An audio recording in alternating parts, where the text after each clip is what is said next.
মাগুরায় বোনের বাড়িতে বেড়াতে যাওয়া ৮ বছরের শিশুকে ধর্ষণের ঘটনায় আসামিদের রবিবার দিনের বেলা আদালতে হাজির করতে পারেননি পুলিশ। পরিস্থিতি বিবেচনায় গভীর রাতে তাদের আদালতে তুলে রিমান্ড আবেদনের শুনানি করা হয়েছে।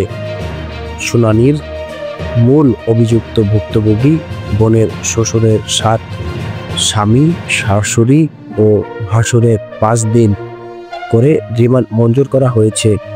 মাগুরার chief judicial magistrate Abdul Matin এ আদেশ দেন।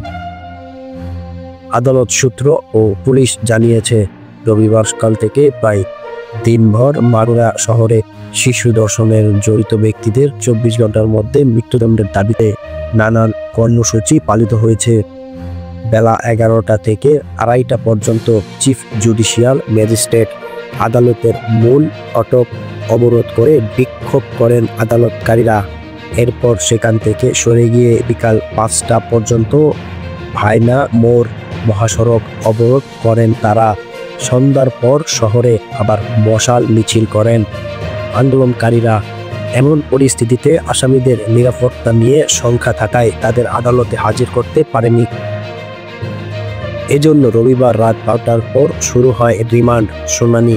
মামলার তদন্ত কর্মকর্তা আসামিদের ৭ দিন করে রিমান্ড আবেদন করেন এবং আজকে জানা গেছে শিশুটি মারা গিয়েছে।